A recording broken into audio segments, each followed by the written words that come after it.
Hello मित्रों, जय हिंद। मैं संतोष मौर्य अपने चैनल एस एकेडमी पर आप सभी का स्वागत करता हूं।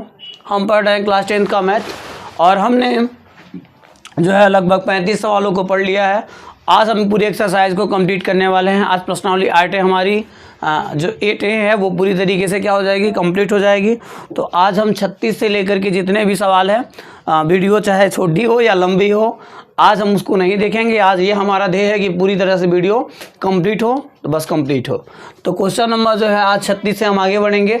तो चलिए, प्रश्न हमारा 36 कह रहा है कि यदि कोण A और कोण B न्यून कोण हो, जहां cos A बराबर हो cos B के, तो दिखाइए कि A बराबर आएगा कोण B, यानी कि कोण A बराबर रहेगा कोण B के। तो पहली बात तो ये समझ लीजिए आप लोग, न्यून कोण क्या होता है।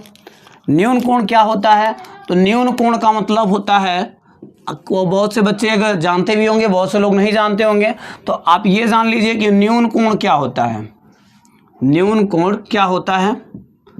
न्यून कोण, तो न्यून कोण की बात करें हम, तो 90 डिग्री से कम के कोण को क्या कहते हैं? 90 डिग्री से कम के कोण को हम क्या कहते हैं? न्यून कोण कहते हैं। जो भी कोण 90 डिग्री से कम का है वो क्या है? न्यून कोण है। जैसे 60 डिग्री हो गया, 70 डिग्री हो गया, 75 डिग्री हो गया, 85 डिग्री हो गया, ये सभी कोण क्या है? न्यून कोण है। तो आप तो समझ चुके होंगे कि न्यून कोण क्या है। आइए अपने क्वेश्चन पे चलते हैं, जो हमारा क्वेश्चन कह रहा है। तो हमने यहाँ से सीख लिया कि न्यून कोण क्या कहते हैं, मतलब किसे कहते हैं। आगे बढ़ते हैं हम। आगे अगर हम देखें तो कह रहा है कि एक यदि कोण A और कोण B न्यून कोण हो, कोण A और कोण B न्यून कोण हो, जहां cos A बराबर cos B के। शायद C दिया है क्या इसमें? एक मिनट, क्वेश्चन को हम देख ले, कुछ छोटा तो नहीं है क्या?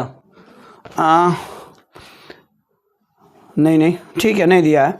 तो यहाँ पे हमें ये बात तो स्पष्ट है कि एक त्रिभुज बना होगा जहाँ पे A है और B है, तो अगला एक कोण हम क्या लेते हैं? C ले लें। तो हमें सबसे पहले एक त्रिभुज बनाना होगा जिसका नाम रखना होगा ABC।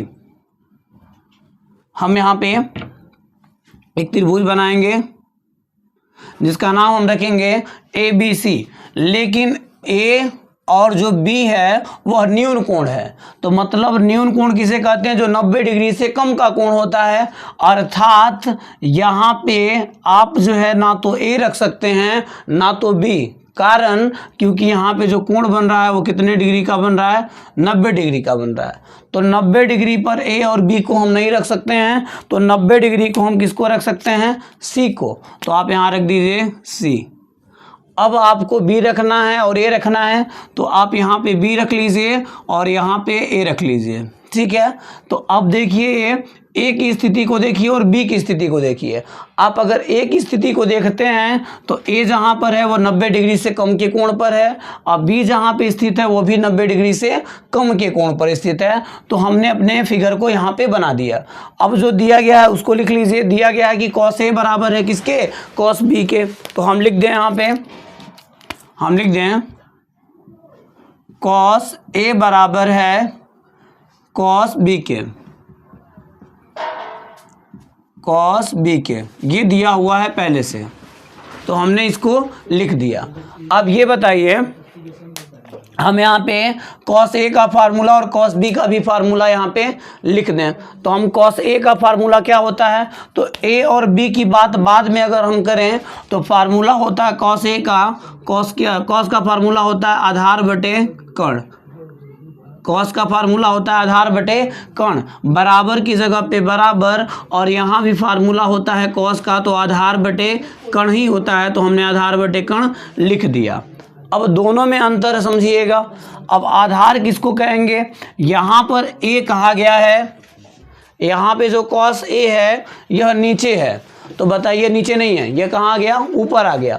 तो जब यहाँ पे जो बना हुआ कोण हो, अगर वो क्या नीचे ना बन करके ऊपर बनने लगे, तो लंब जो होता है वो आधार हो जाता है, और जो आधार होता है वो लंब हो जाता है। बात समझ में आई? मैंने ऐसा बताया भी है। तो यहाँ पे जो A है, यहाँ पे cos A, और एक किसको रिप्रेजेंट कर रहा है? कोण को, ठीक है ना। एक इसको रिप्रेजेंट कर रहा है, कोण को रिप्रेजेंट कर रहा है। तो यहाँ पे cos A है हमारा, तो A देखिए A कहाँ पे है? ऊपर आ गया है। तो जो लंब होगा वो क्या हो जाएगा? आधार हो जाएगा, और जो आधार होगा वो लंब हो जाएगा। तो यानी कि यहाँ पे बताइए इस वाले को हम क्या कहेंगे? ये हमारा लंब है और ये हमारा आधार है और ये हमारा कण है।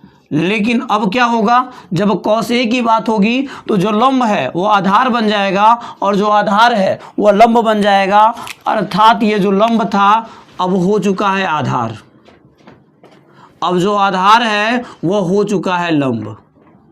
तो यानी कि फार्मूला लगाइए, आधार क्या हो चुका है AC, तो हम लिख देंगे AC। कण का मान क्या है, तो कण का मान है AB, तो यहाँ लिख दिए हमने AB बराबर।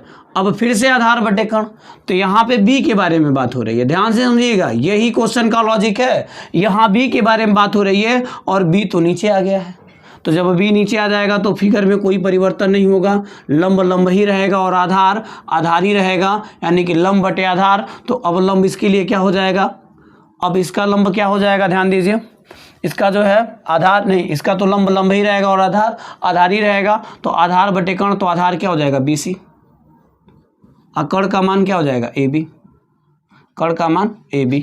अब यहाँ से ध्यान दीजिएगा, अगर हम तुलना कर दें, यहाँ से तुलना, आज गलती पता नहीं क्यों लिखा रहा है, तुलना करने पर, तुलना करने पर, तो अगर हम तुलना कर दें तो AB से AB कट जाएगा, AB से AB कट जाएगा, क्या बचेगा हमारा, यहाँ बचेगा AC और यहाँ पे क्या बचेगा BC। AC बराबर आ गया BC के, AC बराबर आ गया BC के। इससे क्या सिद्ध हुआ, इससे ये सिद्ध हुआ कि जो AC है वो किसके बराबर है, BC के बराबर है। यानी कि यहाँ से सिद्ध हो चुका है कि जो लंब है वो क्या है, आधार के बराबर है। देख लीजिए, AC बराबर आ गया BC के। और एक बात हम जानते हैं कि जिस त्रिभुज की दो भुजाएं अगर बराबर हों तो उनके कोण भी क्या होते हैं, बराबर होते हैं। तो हम लिख देंगे, हम जानते हैं कि जिस त्रिभुज की दो भुजाएं बराबर होती हैं,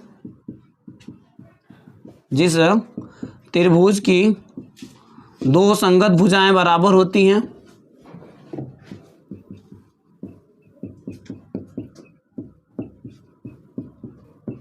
संगत भुजाएं बराबर होती हैं, उनके कोण भी बराबर होते हैं,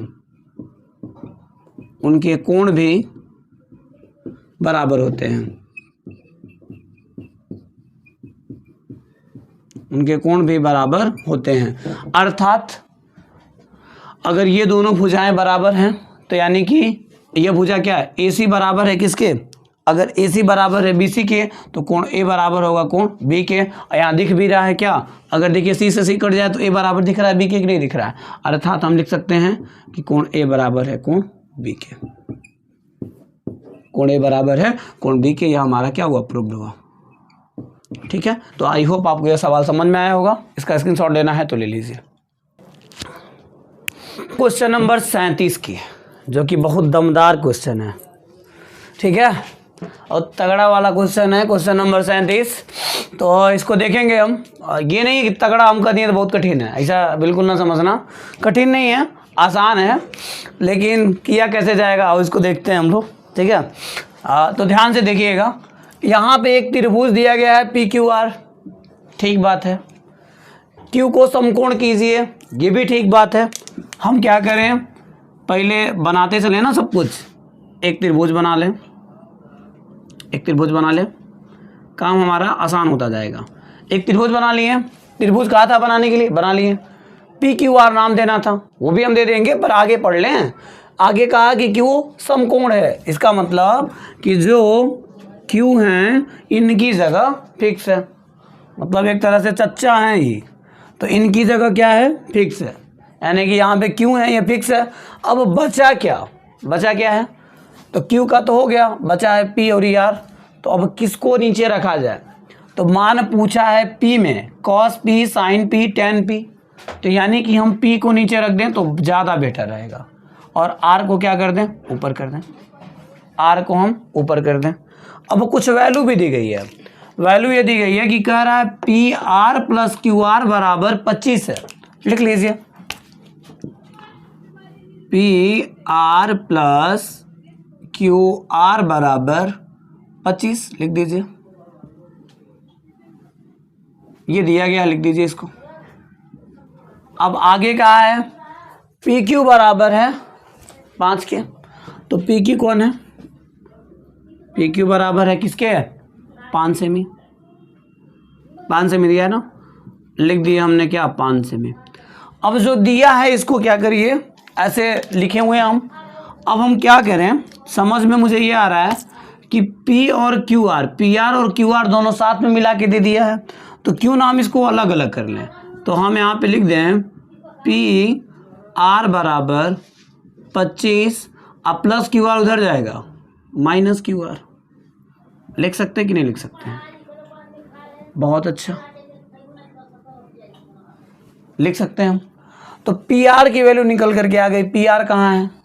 P और R, इसकी वैल्यू क्या आ गई है? 25 माइनस QR, ये मान आ चुका है इसका, लिख दीजिए यहाँ पे। अब हमें आधार पता है, कर्ण पता है, क्या नहीं पता है? लंब नहीं पता है। तो कौन सा प्रमेय लगाएंगे? पाइथागोरस प्रमेय। पाइथागोरस प्रमेय। पाइथागोरस प्रमेय से क्या हो जाएगा, ध्यान दीजिए। पाइथागोरस प्रमेय से हमें क्या निकालना है? लंब निकालना है। तो लंब का स्क्वायर बराबर होता है कर्ण का स्क्वायर माइनस आधार का स्क्वायर, लिख दिए हम।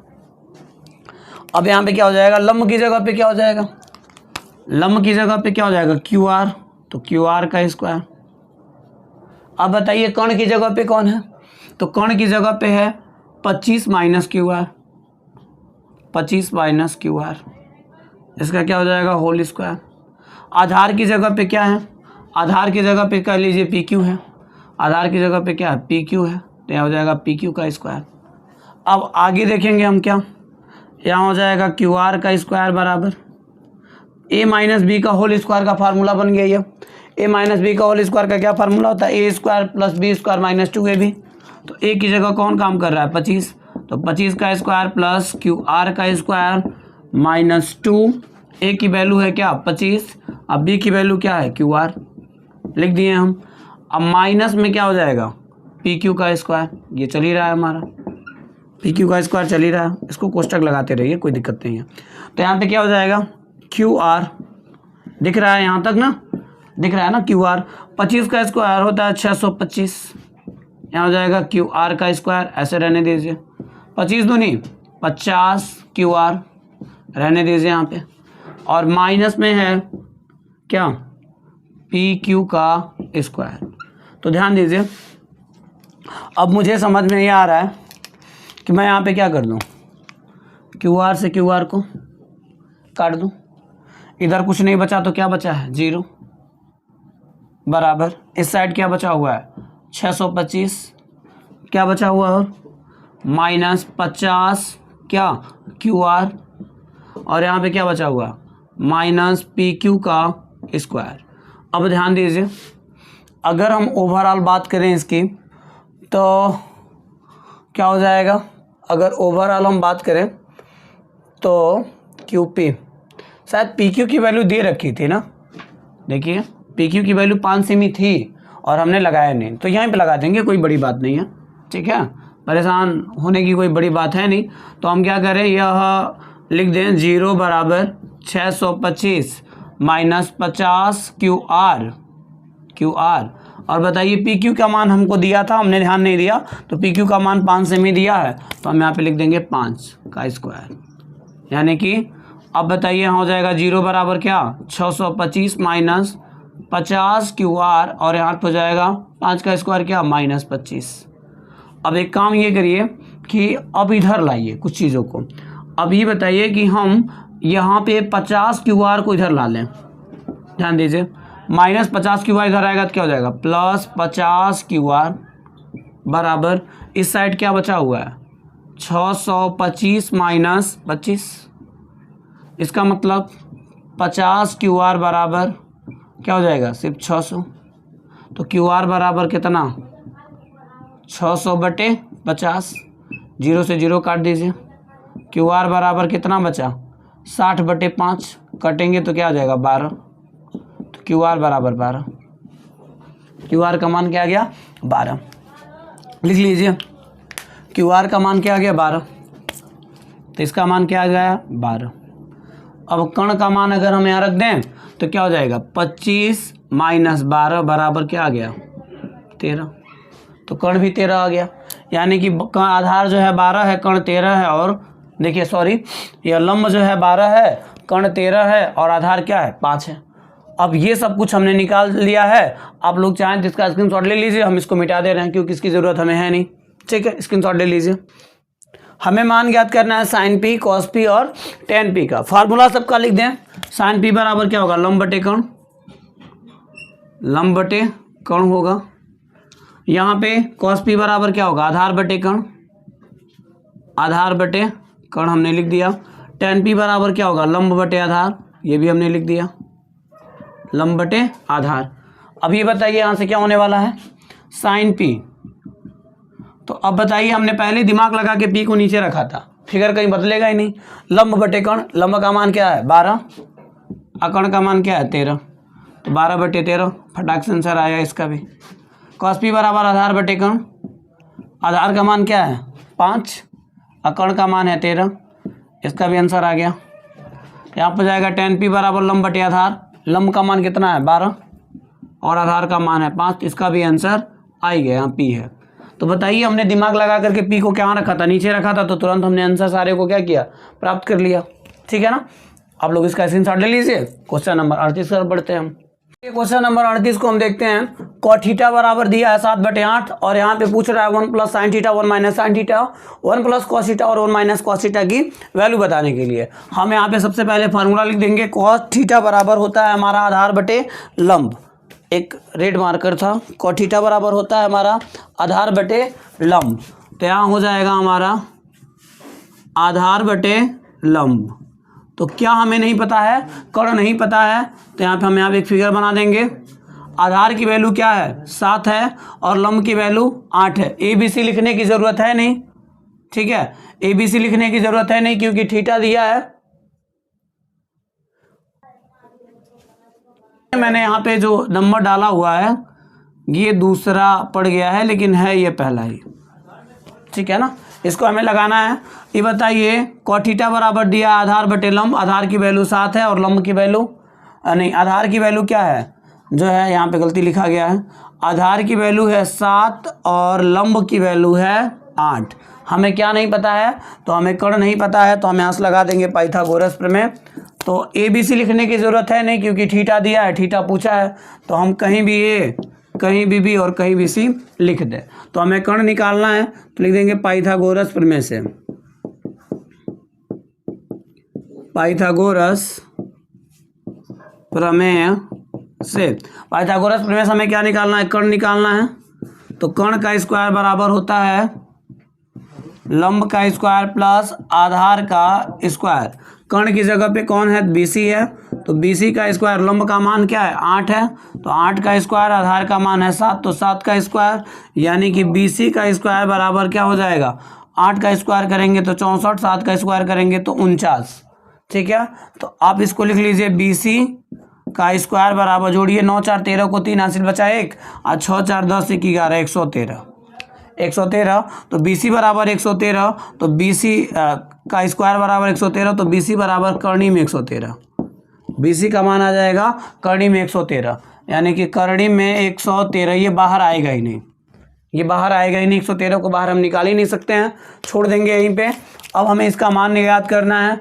ये बताइए, हम डायरेक्टे मान रखें तभी भी हो सकता है ये, लेकिन अगर हम इसके सवाल को थोड़ा सा आगे तक अगर हल कर दें तो क्या होगा कि और ज़्यादा बेटर हो जाएगा मान रखना। तो ये बताइए, एक फार्मूला आपने पढ़ा होगा, एक ब्रैकेट में a प्लस बी, एक ब्रैकेट में a माइनस बी। तो बताइए, एक ब्रैकेट में a प्लस बी, एक ब्रैकेट में a माइनस बी जैसा है या नहीं है। इसको आप क्या लिख सकते हैं, a square minus b square लिख सकते हैं। तो आप बताइए, हम इसको क्या लिखेंगे, a की जगह पे यहाँ क्या है 1 है, तो हम लिख देंगे 1 का स्क्वायर। अब b की जगह पे है साइन, तो यहाँ लिख देंगे साइन स्क्वायर थीटा, लिख दिए हम। यहाँ हो जाएगा फिर से नीचे भी, यहाँ पे एक ब्रैकेट में क्या है a प्लस बी, एक ब्रैकेट में माइनस बी, तो एक की जगह क्या है 1 है, तो 1 माइनस, और कॉस का कॉस में मान लीजिए यहाँ भी कॉस है और यहाँ भी कॉस है, तो b की जगह पे कौन है कॉस, तो यहाँ हो जाएगा कॉस स्क्वायर थीटा। अब बताइए, एक का स्क्वायर क्या होता है, एक साइन का स्क्वायर होता है साइन स्क्वायर थीटा, वो तो ये है, ठीक है, और यहाँ भी हो जाएगा 1 माइनस कॉस स्क्वायर थीटा, ठीक है। 1 माइनस साइन स्क्वायर थीटा एक फार्मूला होता है 1 माइनस साइन स्क्वायर थीटा बराबर, जो कि मैंने अभी तक नहीं बताया आपको, लेकिन लिख लीजिएगा 1 माइनस साइन स्क्वायर थीटा बराबर फार्मूला होता है कॉस स्क्वायर थीटा। अब यहाँ पे होता है 1 माइनस कॉस स्क्वायर थीटा बराबर होता है साइन स्क्वायर थीटा, ठीक है, साइन स्क्वायर थीटा। तो आप यहाँ पे अगर इसको लिखना चाहते हैं तो यहाँ पे क्या हो जाएगा, अगर आप इसको लिखना चाहें तो आप इन दोनों को कॉस बटे साइन, मैंने फार्मूला लिखवाया है तो आप इसको लिख सकते हैं कॉट स्क्वायर थीटा, इसको डायरेक्ट लिख सकते हैं आप कॉट स्क्वायर थीटा। अभी इन सब चीज़ों की ज़रूरत नहीं पड़ेगी, डायरेक्ट ये आ गया क्या, कॉट स्क्वायर थीटा। अब कॉट स्क्वायर थीटा तो मान तो दिया है कॉट का तो मान दिया हुआ है, तो कॉट का मान अगर हमें निकालना है तो क्या आ जाएगा, यहाँ पे मान रख दें अगर हम, तो कॉट का मान क्या दिया हुआ है 7/8, तो यहाँ पे हो जाएगा 7/8 का स्क्वायर यानी कि 49/64, मान आ जाएगा हमारा 49/64, ये डायरेक्ट आ जाएगा, यहाँ पे 64 है, 49/64 ये हमारा क्या हो जाएगा, आंसर हो जाएगा, ठीक है। तो ये डायरेक्ट भी अगर हम करना चाहें, अगर हमको फार्मूला पता हो, क्योंकि ये पहला चैप्टर है ना, ध्यान दीजिए, अगर ये पहला चैप्टर है तो बहुत से बच्चों को फार्मूला नहीं पता होता है, तो ये जो अब तक हम जिस माध्यम से करते हैं वो उसी तरीके से करते हैं, लेकिन जब हम आगे की प्रश्नावलियाँ पढ़ लेंगे तब हमारा दिमाग काम करता है कि इस सवाल को हम ऐसे भी कर सकते थे। तो आप चाहें तो इसको ऐसे भी कर लीजिए, कोई नंबर नहीं कटेगा, कोई कन्फ्यूज़न नहीं है। अगर आप ऐसे नहीं करना चाहें तो जो हमारा पुराना तरीका है उससे हम बता देते हैं कि कैसे किया जाएगा इसको, ठीक है।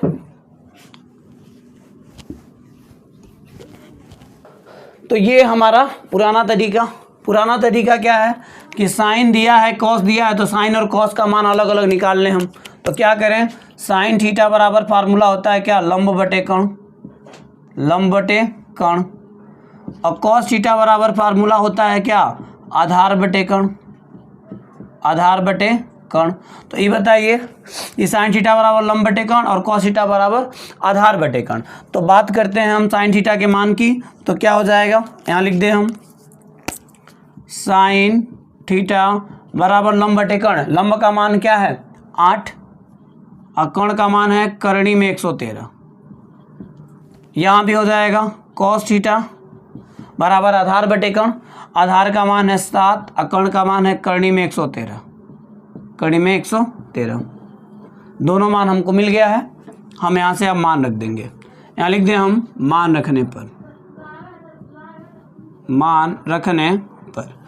रखेंगे हम, तो क्या मिलने वाला है हमें, 1 की जगह पे हम लिख देंगे 1 और प्लस साइन थीटा की जगह पे क्या लिखेंगे 8/करणी में 113, यहाँ 1 की जगह 1 माइनस साइन की जगह पे 8/करणी में 113 बटे, यहाँ हो जाएगा 1 प्लस कॉस की जगह पे 7/करणी में 113, यहाँ भी क्या हो जाएगा 1 माइनस 7/करणी में 113 हमने लिख दिया यहाँ पे।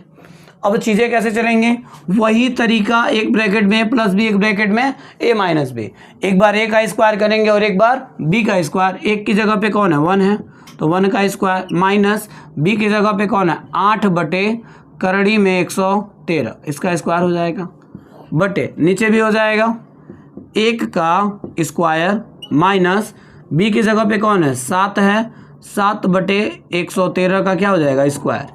फार्मूला होता है ए स्क्वायर माइनस बी स्क्वायर, कब लगाते हैं, जब एक ब्रैकेट में प्लस बी एक ब्रैकेट में माइनस बी दे रखा हो। अब इसको हम अगर हल कर दें तो 1 का स्क्वायर तो 1 आ जाएगा, अब यहाँ पे माइनस 8 का स्क्वायर तो आ जाएगा 64 और 113 करणी में है, अगर आप इसका स्क्वायर करेंगे तो सिर्फ 113 आएगा, यहाँ हो जाएगा 1 माइनस 7 का स्क्वायर आ जाएगा 49, ठीक है, और यहाँ पे 113 करणी में है तो सिर्फ आ जाएगा 113। अब बताइए इसका इसमें गुणा होता है, हम यहाँ पे हल कर दें, जगह नहीं होने के कारण यहाँ पे अगर हम हल कर दें तो 113 का 1 में गुणा होगा तो क्या आ जाएगा 113, अब माइनस में क्या हो जाएगा 64, अब बटे में आ जाएगा 113, यहाँ पे फिर से 113 का 1 में गुणा होगा तो क्या हो जाएगा 113, अब माइनस में क्या आ जाएगा 49, अब बटे में 113। अब बताइए दूसरा वाला जो होता है वो चौथे वाले से कट जाता है, तो अगर हम काट देंगे या तो कट जाएगा। यहाँ पे 113 में से 64 जाए, 113 में से अगर 64 को घटाएंगे तो मुझे उम्मीद है 49 बचेगा। ठीक है, तो ऊपर 113 में से 64 को घटाएंगे तो क्या आ जाएगा 49, 113 में से 49 घटाएंगे तो क्या आ जाएगा 64। ये हमारा आंसर है, ये हमारा आंसर है। आप लोग इसका स्क्रीनशॉट लेना चाहें तो ले लीजिए। ये सवाल जो है मैंने 2 तरीके से आपको बताया, दोनों तरीका आपको जो बेस्ट लगे उसमें से कर सकते हैं। ठीक है, देखिए कितना कठिन सवाल ये जो है, मुझे लगता है कि ऐसा सवाल मैंने अब तक आपको ना तो बताया है और ना ही आपने किया है। ये मेरे हिसाब से पूरी प्रश्नावली का सबसे कठिन सवाल है। मान दिया गया है cot थीटा बराबर 7/8 और पूछा गया है cot स्क्वायर थीटा का। कठिन लग रहा है ना? अरे दिमाग नहीं काम कर रहा है। cot थीटा बराबर दिया है 7/8, अब मान पूछा जा रहा है cot स्क्वायर थीटा का, तो यहीं लिख दो ना मान रखने पर, डायरेक्ट लिखो मान रखने पर। तो cot थीटा का मान क्या है 7/8, तो इसी का स्क्वायर कर दीजिए। 7 का स्क्वायर क्या 49 और 8 का स्क्वायर 64, काम खत्म। ये तो है आंसर। देख लें आंसर शीट, देखिए आपके सामने ही देख ले रहे हैं। आया आंसर कि नहीं आया? ढूंढें इसका, कहाँ गया जी आंसर? कौन सी प्रश्नावली है? 8। ठीक है, 8 भी देख लीजिए, 8 ही चल रहा है ना, 8 भी कह रहे हैं। देखिए 49/64 दिख नहीं रहा होगा, छोड़ दो जाने दो, 49/64। तो ये चीज़ें थी हमारी। अब बात करते हैं हम 39 नंबर क्वेश्चन की। 39 नंबर में बताना है कि कौन सत्य है कौन असत्य है, और अपने कारण को भी बताना है कि कैसे आप किसी को सत्य कह रहे हैं और किस बेस पे किसी को असत्य कह रहे हैं। तो कह रहा है tan a का मान सदैव 1 से कम होता है, मतलब tan a का जो मान है वो हमेशा 1 से कम होता है। अब बताइए आपने इतना मान निकाला, इतना जगह पढ़ा tan a, तो कहीं tan a का मान 1 आया था, कहीं tan a का मान आया था 2, कहीं पे आ गया था tan a का मान 2/3। तो खैर ठीक है, ये तो कम है, लेकिन यह तो 1 के बराबर है और यह 1 से क्या है ज़्यादा है। तो बताइए ज़रूरी है क्या कि tan a का मान हमेशा 1 से कम हो?